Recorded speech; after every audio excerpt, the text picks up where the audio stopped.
This is a normal amount of books to have.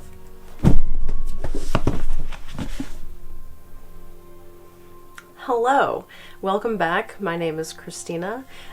Today I am here to tell you all about my fantasy TBR pile. I am a chronic buyer of books. If I see one that I think I'll enjoy, I pretty much just buy it. I think it comes from, like, when I was a child, my mom didn't want to say no to books. Like, if we wanted something in the store, we could cry and scream all that we wanted. She wasn't buying us, like, toys and things. But if we wanted a book, she almost would never say no. I think it's part of, you know, why I love books so much now, so it's a great thing that she did that. But also, it has caused me to have this insane impulse to just buy books. So I have a million books that I want to read. The pile that you saw in the beginning that I brought in is just my fantasy to be read pile. I also have a medieval, whole different medieval pile, and then I also am collecting medieval romance for a future video. So I have several piles that I'm working on. But today I'm specifically going to talk about the fantasy one. As you can probably see, I'm wearing my fantasy outfit. I've been to a bunch of Renaissance fair. Well, to be fair, I've only been to one Renaissance fair many times, but every year I get a different outfit. This is one of them, and I just love it, and I don't get an excuse to wear it a lot. So I'm wearing it today so I can talk about fantasy books and look the part. So I'm going to go over the books that I have and the ones I'm most looking forward to. If you see any that you've read, please tell me if it's worth bumping it to the top, because I am willing to prioritize any ones that you say are really good, or ones that you want to see me read first, or ones that you're interested in hearing about. Just let me know, because I'm willing to read them in whatever order. I don't really care. So I will start just at random, I guess. Alright, so I've got my tea, my blanket, I'm cozy now. I am from New England and it's very cold here. It's winter time, and so my house is freezing. So I've got a nice mug of tea and a blanket. I recommend this for everyone. If you're watching this, go, pause it, stop it, go make a cup of tea, and then get under a blanket and let's talk about fantasy books together. Okay, so I think I'm just gonna start with the one that's sort of standing out to me the most right now, because maybe the fact that it's the largest. The Priory of the Orange Tree by Samantha Shannon.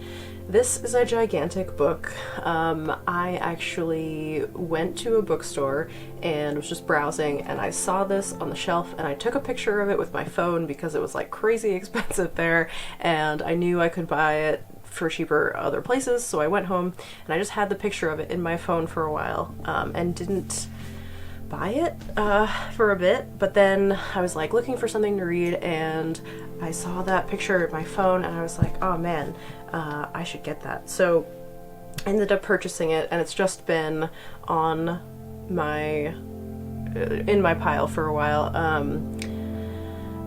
So the synopsis of this book is that let's see, one of the characters is a lady-in-waiting. She is loyal to a hidden society of mages.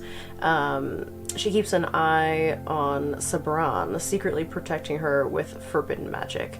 Across the Dark Sea, Tane has trained to be a dragon rider since she was a child, but was forced to make a choice that could see her life unravel. Meanwhile, divided east and west refuse to parley, and forces of chaos are rising from their sleep. So I don't really know anything about this book. I've seen some mixed reviews. I think when I was looking at it, there's a lot of people saying that it was too long for what it was. Like, they liked the concept, but it went on too long, or parts were boring, or they didn't like the ending. These are sort of all things I can get over. I think it sounds pretty awesome. I love the the artwork on the cover. Honestly, that's like a big part of whether or not, like, how much I want to read a book. I won't necessarily not read a book because I don't like the cover, but if I really like the cover, I'm just driven so much more to actually read it. I think it sounds really good. I also like the idea. For some reason, I thought that this had something to do with a monastery. I think I just made that up. I guess maybe a hidden society is why I thought that, but as long as there are some great characters in this book, I think I can get through it pretty easily. It's just a little intimidating when I'm thinking about things to read, but if you really like this, let me know and I'll push it to the top. But I've had it for a while. I probably should read it soon, but I haven't yet. So Priory of the Orange Tree, I think it just... Oh, Priory, maybe that's why... maybe I'm dumb. We'll see. But so... there's that one. Okay, so the next one on the list is The Blade Itself by Joe Abercrombie.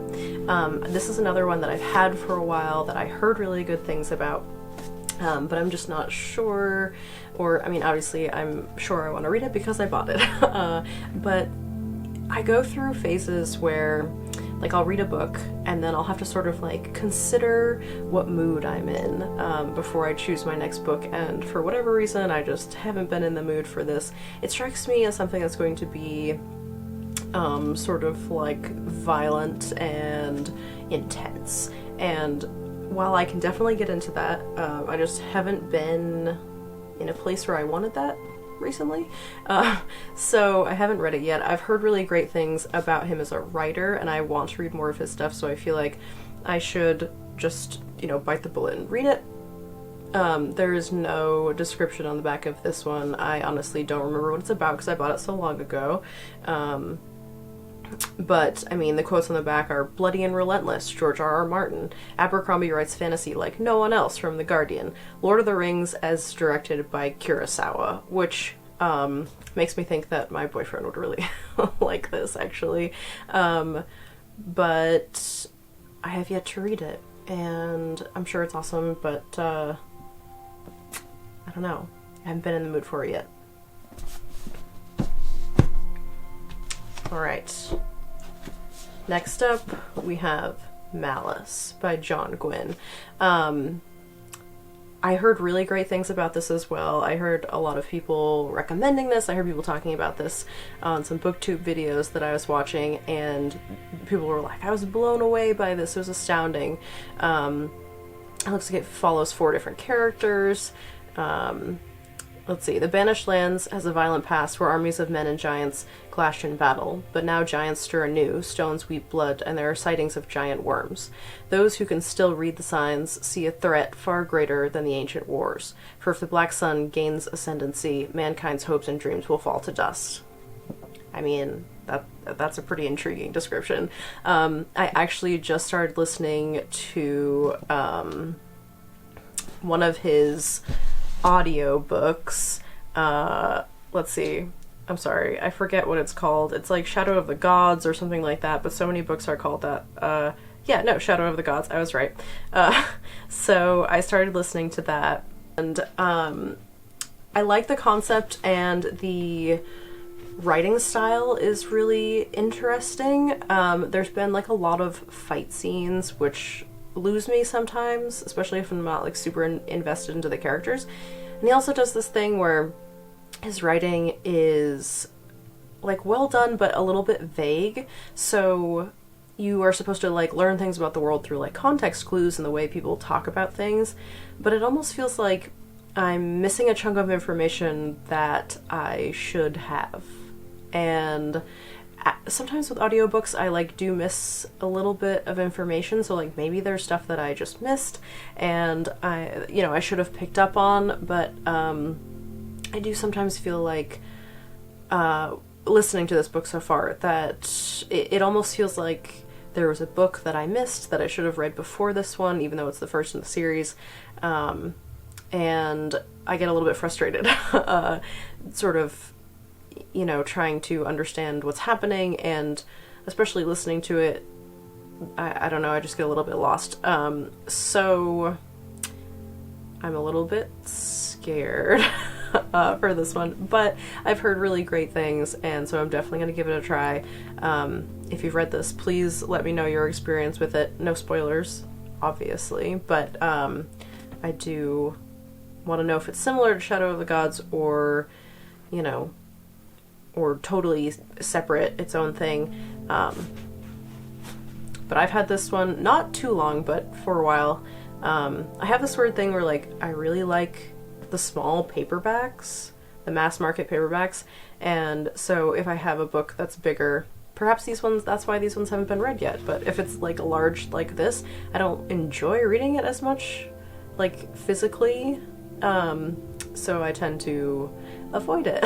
But if it's really good, I'll reconsider it next time I'm ready to start a book, so let me know.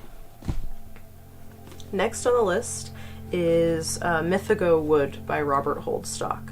I was watching another booktube video where they had talked about this book, and it sounded really interesting, and very sort of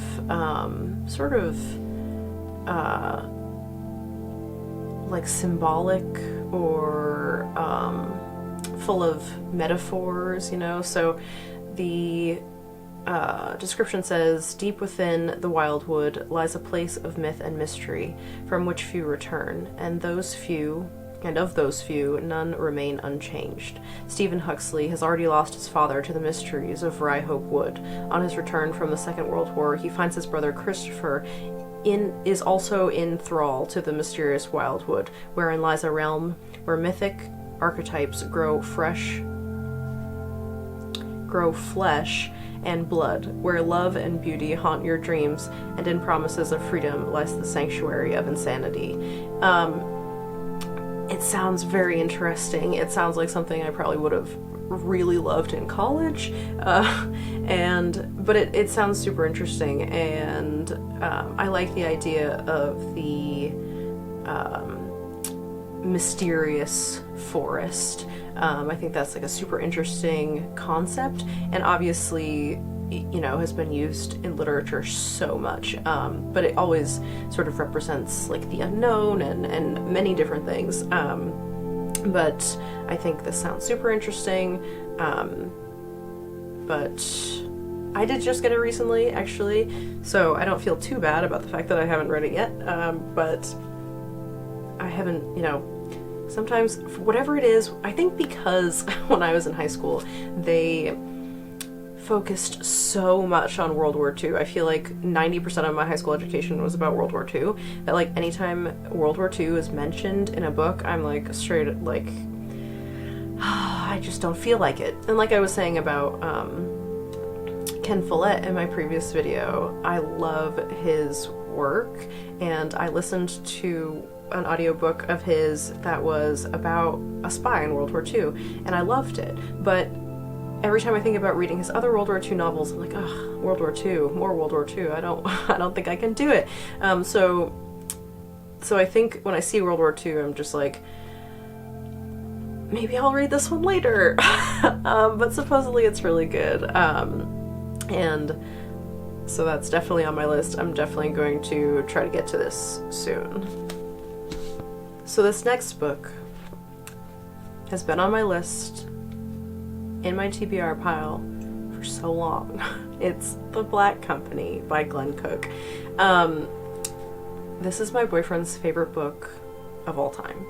He recommended it to me a long time ago. I tried reading it many years ago, and I got like 80 pages into it, and I put it down and read something else. I have a hard time with this book because it's extremely vague. It basically launches into a narrator telling the story, basically about war, and they give you like no context, and you have to just figure it out, like what's happening as you go.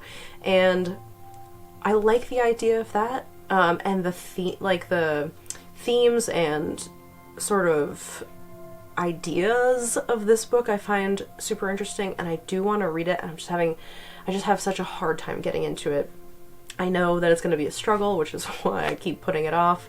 I had a different copy of this, one of like a big one, you know, like this. But I bought this one specifically because I thought I might be more likely to read it if it was this size, because this is the mass market paperback preference of mine. But I still haven't read it. I picked it up like a couple of months ago, and I read like 20 pages, and I was like, yep, I remember this. And it's still just as mystifying to me now as it was then. But then I put it back down and read, I think, a medieval history book. So I'm still trying really hard to convince myself to read this. I know it's really good. I know that it sounds awesome, and I'm sure I would like it if I get into it. It's just like getting over that initial hill. So I mean, I'm not even gonna read the back. It doesn't really tell you anything. It's basically about war. There is a lady. Some people think she's evil. The Black Company is like a company of men in a war. There are like wizards and prophecies and all sorts of things. I know there's lots of people out there who have read this and love it and think it's awesome. I know I'm sure that it is, and maybe if enough of you tell me that it's great, it'll convince me to read it sooner. But in all likeliness, I'm going to keep pushing it to the back of the pile. But eventually, maybe I'll be in the mood for it, and I will finally read The Black Company. So, so while we're on the topic of books that I find extremely difficult to get into, we have Gardens of the Moon by Steven Erikson. This is another book that my boyfriend loves. I know that it spans thousands of years, that it's an epic fantasy, that is super involved, super in-depth, like, history. A lot of people love these books, and a lot of people hate these books, and I'm not sure which one I am yet. I want to give it a shot. This is another one that I've, like, read 20 pages, like, a couple of times, and then keep putting it down. But I know that it's good, and a lot of people will vouch for that. That doesn't necessarily mean that I will like it. There's a lot of things that are well done in the world that I do not enjoy, and this might be one of them. I'm not sure. I have, like, my boyfriend was listening to an audio version of one of the later books in the series, and put one of the earbuds in my ear and was like, listen to this part. It was like a humorous thing, but like, I really liked the way that it was written, and the voice actor, like, did a great job. But it sounded like a really like awesome fantasy book. Like, that's the way to describe it. But so it did make me want to read this, but then every time I start reading the beginning, it's like, it just seems like too much. It seems like too heavy, too intense for me to, like, get into. So this is another one that I keep putting to the back of the pile, but hopefully one day I'll be able to force myself into reading it, and then if I always tell myself that, like, at least if I can read this one, I'll know whether or not the rest are for me, because maybe if I read this one I love it, I've got a whole new series that I can enjoy. But if I don't, I can put it away and feel like I succeeded in accomplishing a task, and now I know that I don't have to worry about it anymore, and I'm not gonna ever read the other ones. So, Gardens of the Moon. The hood keeps falling off on, like, just one side. I don't know why. You can't tell, but it's, like, pointed. Like Link, which is really fun. So, alright. Lies of Locke Lamora by Scott Lynch. I've heard a lot of people say this one is really amazing. Honestly, this one is sort of at the top of my pile. I considered reading this just like a couple weeks ago before I started what I'm reading now. I kind of prioritized my medieval romances because I want to make a video on that, and they're so much fun. Even when they're terrible, like, they're still fun. But that's a whole different video, so I'll focus on this. But so I did recently consider pushing this to the top. I've heard so many great things about it. To give you the synopsis, an orphan's life is harsh and often short in the mysterious island city of Camor, but young Locke Lamora dodges death and slavery, becoming a thief under the tutelage of a gifted con artist. As a leader of a band of light-fingered brothers, known as the Gentleman Bastards, Locke is soon infamous, fooling even the underworld's most feared ruler. But in the shadows lurks someone still more ambitious and deadly, faced with a bloody coup that threatens to destroy everyone and everything that holds meaning in his mercenary life. Locke vows to beat the enemy at his own brutal game or die trying. It's honestly not really the type of book that I would read the synopsis of and pick up,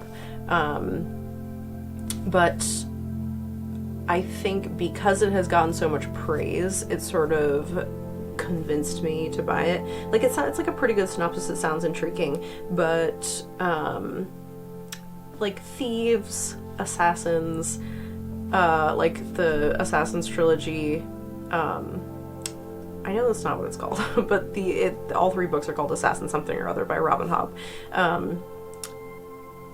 When I was recommended that book, I didn't want to read it because it was called Assassins whatever, and I was like, I'm not really into assassins, like I don't really want to read it about an assassin, but it was so good. It's such a good book. And it wasn't really about an assassin. This one sort of strikes me the same way, where it's like, okay, they're thieves and you know, they're a group of gentlemen bastards. Like, it doesn't really do much for me. But this description, combined with the fact that it got so many great reviews and so many people say that it's amazing, makes me want to read it, and I'm actually pretty excited about it. So this is one that's sort of going toward the top. And we'll probably read it soon. I know that, you know, there's so many good reviews, but if you've read this and really love it, be sure to let me know. Alright, so this next one is Magician Apprentice by Raymond E. Feist. I've never read any of his work. I know that he is, like, praised as an amazing fantasy author. I love this cover. I don't know what it is about it. It's just so cool. And I just think it sounds great. So this is, let's see. I'll give you a synopsis of this one. To the forest on the shore of the Kingdom of the Isles, the orphan called Pug came to study with the master magician Kulgon, but through his courage won him a place at court and the heart of a lovely princess. He was ill at ease with the normal ways of wizardry. Yet Pug's strange sort of magic would one day change forever the fates of two worlds, for dark beings from another world had opened a rift in the fabric of space-time, to begin again the age-old battle between the forces of order and chaos. I love the idea that there is the court setting, and that he, you know, has won the heart of a lovely princess, and he's like a wizard, and he's an orphan that has come to study under this master magician. It's just sort of such a classic tale, and I'm very interested to see how this one is. Like I said, I've never read any of his stuff, but he is sort of like, you know, just very well known. And something about the cover just really draws me in. It's so dramatic, and this one is also being pushed to the top as well. And I actually haven't heard that many people talk about this book. I watch a lot of fantasy booktubers, and I have not heard anyone talk about this one, so if you have read this one and have good things to say, or bad things, if you read it and hate it and you're like, that's the most trash fantasy book I've ever read, please let me know. But I have a feeling it's not. I have a feeling it's good, but let me know your thoughts if you've read this one. Alright, so these next two actually are ones that I hadn't heard anyone talk about. I just stumbled upon myself and thought they sounded really good. I've got The Goblin Emperor by Catherine Addison. this basically sounds like one of my like medieval fiction novels, but with goblins. So this is about, let's see, the youngest half-goblin son of the emperor has lived his entire life in exile, distant from the imperial court and the deadly intrigue that suffuses it. But when his father and 3 half-brothers in line for the throne are killed in an accident, he has no choice but to take his place as the only surviving rightful heir. Entirely unschooled in the art of court politics, he has no friends, no advisors, and the sure knowledge that whoever assassinated his father and brothers could make an attempt on his life at any moment. I mean, what in that description, what thing did you hear that screamed goblin to you? Nothing. So I read that description, and it's got this amazing cover, and these suspicious eyes on the back, and I was like, I have to get that. It sounds amazing. It just sounds like literally all of the sorry, this keeps falling off. It literally sounds like all of the like court, you know, medieval court dramas that I've read before, except somehow being goblins comes into play. So this is definitely sort of toward the top of my list as well. Also, apparently airships are like a thing in this world. That's very cool. I don't know, I can't believe I haven't heard anyone talk about this. I don't know if it's new, I don't know what, I just am constantly browsing books on Amazon, pretty much, and I have a long list of books there as well that I want to read that I haven't bought yet, and this was on there for a while, and then I think I was trying to make like a minimum order so I could get free shipping, and this was like on sale for like $8, so I just bought it and added it to my pile, and now I really want to read it, but I'm reading 10 million other things. If you have read this, I'd be interested to see what you have to say, because I have not heard anyone talking about it. So yeah, Goblin Emperor. I think that one's gonna be good. Okay, so then this one is in the same category. Legend by David Gemmell. And I don't know, when I was reading it, it almost sounded like David Gemmell was like, oh yeah, of course, like well-known fantasy author David Gemmell. But I hadn't heard of him, which I thought was surprising. So the description here is: Druce, captain of the axe, is the stuff of legends. Tales of his battles are told throughout the land, and the stories expand with each telling. But Druce himself grows older, until finally the warrior turns his back on glory and retreats to his mountain lair. There awaits his old enemy, death. But far below, the barbarian Nadir hordes are on the march. All that stands between them and the Draenei people is a mighty six-walled fortress. A great citadel that seems destined to fall. If it does, the Nadir will sweep across the land, killing all those who oppose them. Reluctantly, Druce agrees to come down from his mountaintop to lead the last hopeless fight. So this is about a guy who is a legend, apparently, and it sounds super interesting. And David Gemmell, author of White Wolf. I mean, I probably should have done more research before I started talking about him, because I have no idea. But yeah, I just thought it sounded super interesting, and it seemed like a lot of people knew who he was, and like it had pretty good reviews, and so I got it. So once again, like, if you have heard of this guy or know his writing or have read this book, let me know and tell me how it is, and I'm very interested to see what this is like. Okay, so this is a very obvious choice for me. This is Mad Ship by Robin Hobb. This is the second in her Live Ship Trader series.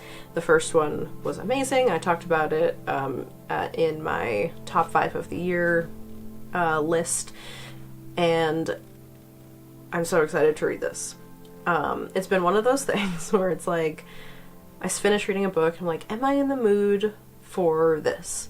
And I wasn't, or I haven't been for a while. I did start reading it a little bit, like a while ago, but then I ended up picking up something else and stopping. So, but I do want to read this really soon. I know I'll fly through it, even though it's a little bit lengthy. It's just, I mean, her writing is so amazing, and the first one was so captivating, and I'm so intrigued to see where it goes. And honestly, when I finished it, I bought this book immediately. The first one. When I finished the first one, I bought this one immediately afterward and was like, I'm just gonna read it. I'm just gonna read it, which, like, I never do.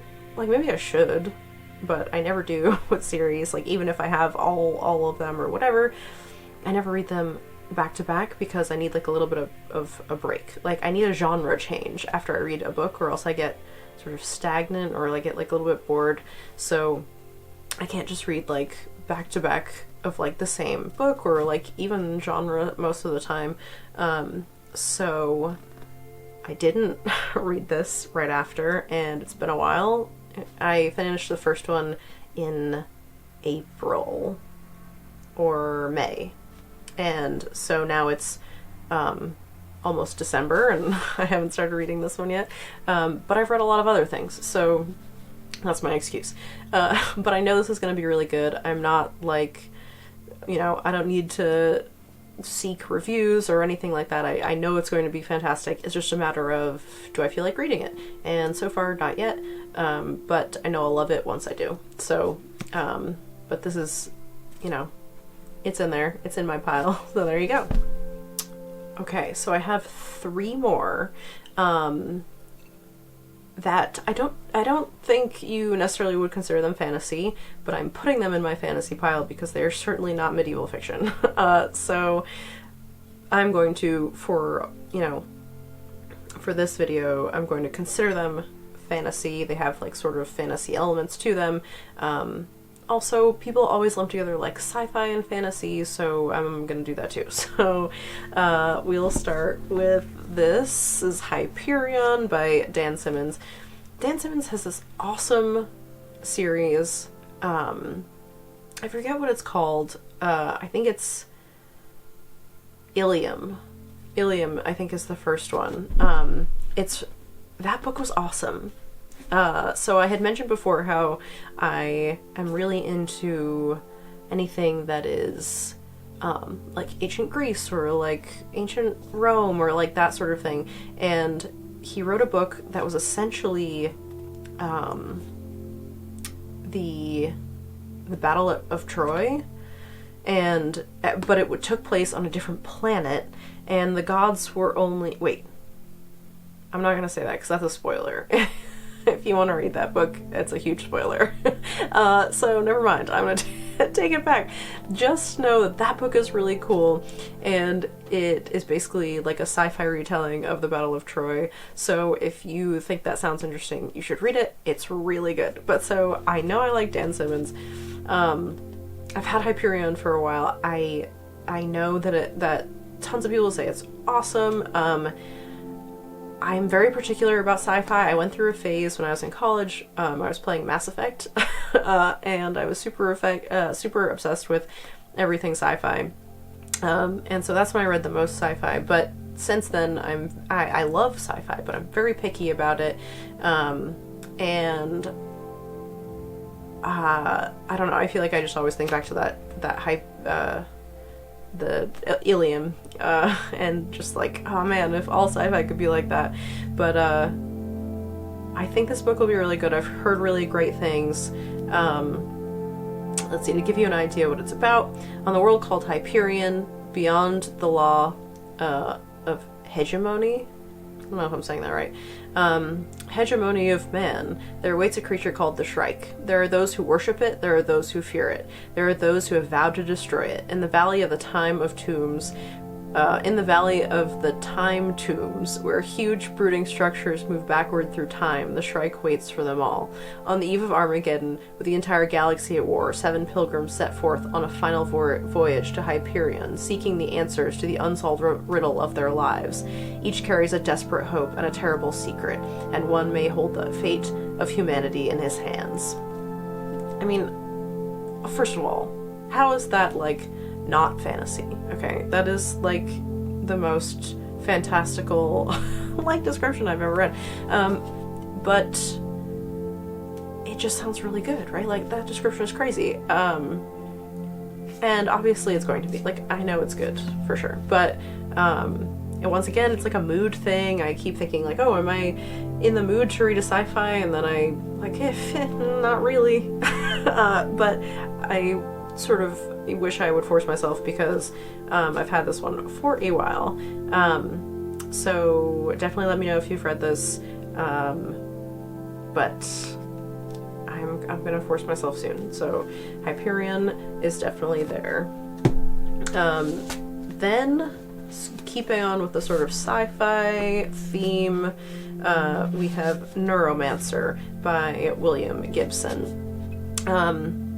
I love this book because it's neon green. It's very eye-catching, and this is a sort of like cyberpunk thing, which I think is just like a really cool theme. Neuromancer was the first fully realized glimpse of humankind's digital future, a shocking vision that has challenged our assumptions about technology, ourselves, reinvented the way we speak and think, and forever altered the landscape of our imaginations. I think it'll be interesting. I tried to read Snow Crash a while ago. My boyfriend ended up taking it from me and reading it instead because I just gave up on it. But I had read the first 40 pages or so, and it was really good. He read it and said it was incredible. This, I think, obviously is a different book, but it falls in that same category, and I don't know what it is. I don't know what it says about me that I don't want to read things that are about modern time. But I just don't ever. If somebody has a phone in a book, I don't want to read it. That is such a stupid way to describe it, but it's true. I just hate, maybe it's just I hate the modern world, but seriously, I don't really want to read it. I mean, I will. All of the thriller crime novels that I read are all modern time, whatever, but like I had said, it's sort of my guilty pleasure, where it's I'm not reading that, it's just it's a fun time passing sort of thing to listen to. I'm not reading it seriously. When I sit down to read something, especially a physical thing and not an audiobook, I don't want it to be in the modern times. That being said, there are exceptions, and if a book is really good, I don't mind that. But once again, it all comes back to how I feel, my weird little feelings that just are back and forth and all over the place. And when it comes to books, woo, big time. So I haven't felt like reading it, but it's neon green, and I like that about it. And it's cyberpunky, which is cool, and I do want to read it. I'm just having a hard time getting there.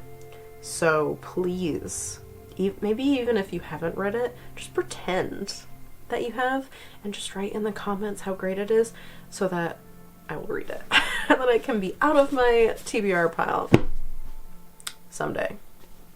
Alright, so this last one is Michael Crichton's Eaters of the Dead.